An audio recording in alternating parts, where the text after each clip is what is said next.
Hola, nos encontramos en un nuevo video. Como pueden ver acá en el título, seguimos en la unidad 1. Seguimos trabajando temáticas asociadas a esta unidad: economía de la teoría a la práctica, los agentes económicos y sus decisiones. Y los objetivos de aprendizaje lógicamente cambian con respecto al video anterior y se centran en dos cosas: comprender el método utilizado por la ciencia económica, ¿ya? El foco entonces va a estar en el método. Y segundo, reflexionar sobre la importancia de los modelos usados por la disciplina, ¿ya? Más adelante vamos a hablar de dos modelos específicos que utiliza la disciplina y a eso se refiere este objetivo de aprendizaje: reflexionar sobre esos modelos que ya vamos a ver y que son utilizados por la disciplina económica. Seguimos. Para comenzar, chiquillos, hay que recordar algo esencial, ¿cierto? Que la economía es una ciencia social, ¿ya? Es decir, que tiene elementos de las ciencias naturales o de las ciencias exactas, pero que no calza en ellas completamente, y por eso la podemos catalogar como ciencia social, porque en el fondo el foco de la ciencia económica es que estudia el comportamiento económico del ser humano, ¿ya? Desde lo más micro a lo más macro, ¿ya? Por lo tanto, por eso es posible catalogarla como una ciencia social, pero no hay que olvidar que tiene elementos de las ciencias naturales o de las ciencias exactas, ¿ya? ¿Y qué elementos comparte de las ciencias? El método científico, en términos simples, ¿ya? Y la otra pregunta que hay que hacerse es: ¿por qué la economía utiliza el método científico? ¿Para qué lo utilizará? ¿Por qué será útil para la ciencia económica utilizar este método científico? ¿Cierto? Y en términos generales, el método científico permite conocer, comprender y explicar causas, relaciones y efectos de las cosas y de los hechos, ¿ya? Nos permite entonces como ir comprendiendo mejor esos hechos que nosotros queremos estudiar y analizar, ¿ya? Nos permite, imagínense, conocer, comprender y explicar todo lo que se asocia a causas, relaciones y efectos de las cosas y los hechos, ¿ya? También, a partir de esta comprensión profunda de los fenómenos, nos permite elaborar principios, hipótesis, leyes y teorías científicas, ¿cierto? A partir de lo estudiado y de las conclusiones que se pueden sacar de esa comprensión profunda de los fenómenos. Y también nos permite comprobar fases del desenvolvimiento de los fenómenos, ¿ya? Si tenemos una comprensión más profunda de los fenómenos y a su vez se elaboran principios, leyes o teorías asociadas a esa comprensión, por supuesto que también vamos a lograr no solo comprender las fases del desenvolvimiento, sino comprobar si esas fases del desenvolvimiento de los fenómenos se repiten en otras circunstancias, en otros momentos, y ir viendo, ¿cierto?, e ir corroborando nuestras teorías, o también lo que pasa en las ciencias exactas o en las ciencias naturales, que esas teorías que a veces estaban tan totalmente válidas, ¿cierto?, en la sociedad, se modifican porque aparecen nuevos estudios, nuevos análisis que llevan a plantear nuevas teorías y modifican las anteriores, ¿ya? Chiquillos, en definitiva, entonces, el método científico permite cierto dominio de la naturaleza o de la realidad, ¿ya? Todo, en el fondo, la comprensión profunda que nos da el método científico, o que nos permite el método científico realizar, ¿cierto?, y comprender de las cosas y de los fenómenos, permite también tener cierto dominio de ese fenómeno que nosotros estamos estudiando, ¿ya? ¿Y cómo logra la ciencia económica tener dominio de la realidad? Pensémoslo. Ahí está pensando el monito, ¿cierto? Y ahí está la respuesta. Para comprender cómo funcionan las economías de los distintos países, ¿cierto?, o cualquier fenómeno económico que queramos estudiar, es necesario contar con teorías y modelos que expliquen el funcionamiento de esos fenómenos económicos, ¿ya?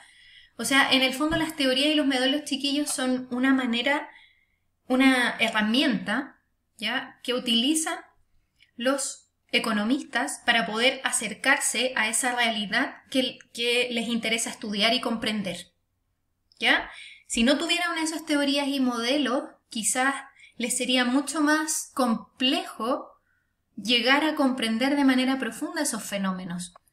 Ya, entonces la teoría de los modelos, como decía, sirve para poder acercar mucho más los fenómenos económicos a los economistas que están estudiando ese proceso, esa situación, ese hecho, ¿cierto? Y permite entonces lograr tener un cierto dominio de ese fenómeno.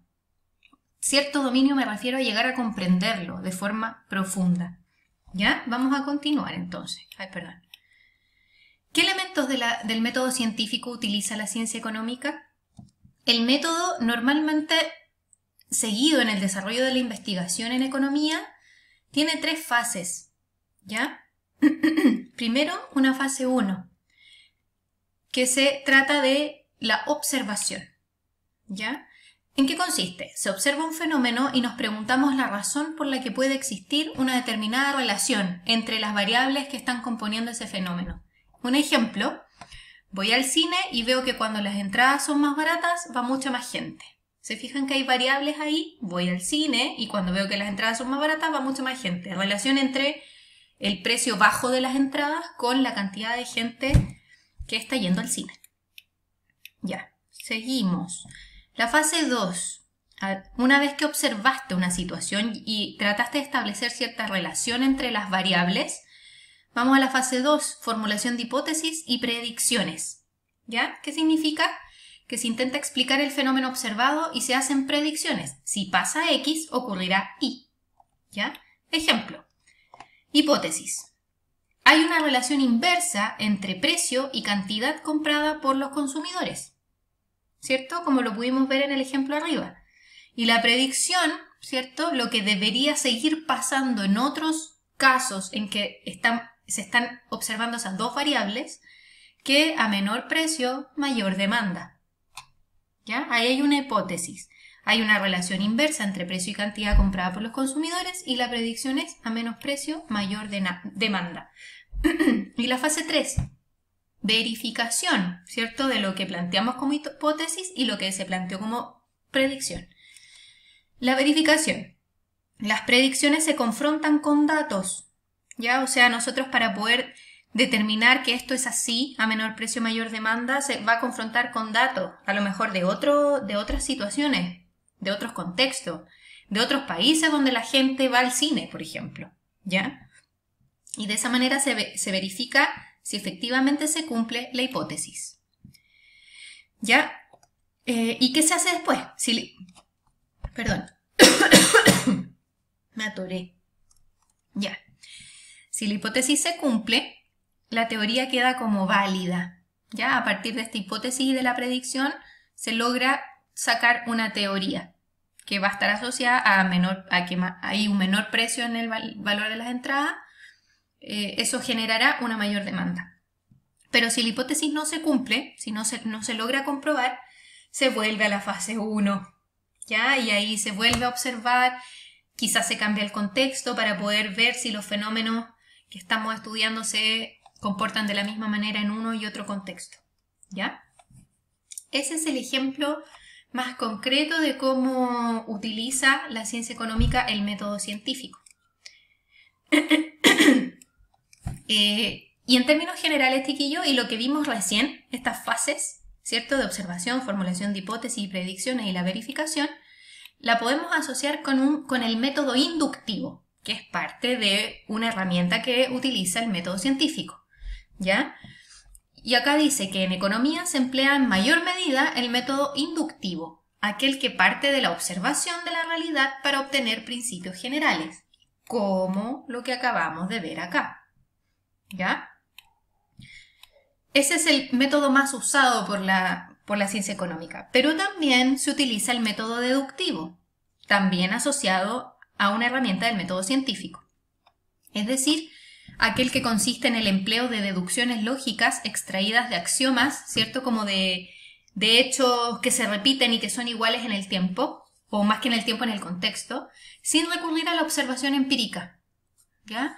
Hay hechos que uno asume, o más que asume, o desde lo que ha vivido, desde la experiencia incluso, o desde la realidad que ha observado tantas veces. Hay hechos que uno los da como una verdad o como una realidad que se repite en el tiempo, ¿ya? Entonces esos son los axiomas. Y trabajamos entonces con deducciones lógicas extraídas de axiomas sin recurrir a la observación empírica. Se dan cosas por supuestas, ¿ya? Pero quédense con que el método inductivo es el que más se utiliza, ¿ya? Y se utiliza de la manera que ustedes ya lo observaron acá a través de este ejemplo. Seguimos. La ciencia económica, chiquillos, entonces a partir del método científico va a elaborar principalmente teorías y modelos, ¿ya? ¿Qué es una teoría? Es una explicación del mecanismo que subyace en los fenómenos observados, ¿ya? En el fondo, cuando hablamos de mecanismo es como cómo se van desenvolviendo esos fenómenos, ¿ya? ¿Qué variables están relacionándose entre sí? Y la teoría da una explicación a ese desarrollo del fenómeno, ¿ya? Y el modelo es una simplificación y una abstracción de la realidad que explica una determinada proposición o un aspecto de un fenómeno más amplio, ¿ya? En el fondo, esta realidad compleja, lo que hace el modelo es simplificarla en algo súper concreto, ¿ya? Y de alguna manera,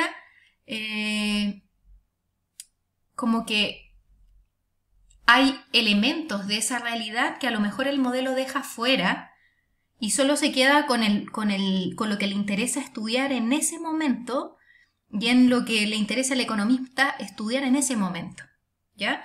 Porque, por ejemplo, en el caso anterior, chiquillos, esto de la relación inversa entre precio de las entradas y mayor demanda, ¿cierto? A menor precio de las entradas, más gente va al cine. Sí, es algo lógico, ¿verdad? Y que podemos decir que se puede repetir. Pero ahí estamos dejando varias variables afuera. No sé, por ejemplo, una recesión económica. Ya si la gente no tiene dinero ni siquiera para el alimento del día a día, ¿ustedes creen que si estuvieran hiper baratas las entradas al cine, irían al cine irían a comprar una entrada al cine e irían al cine? Probablemente no.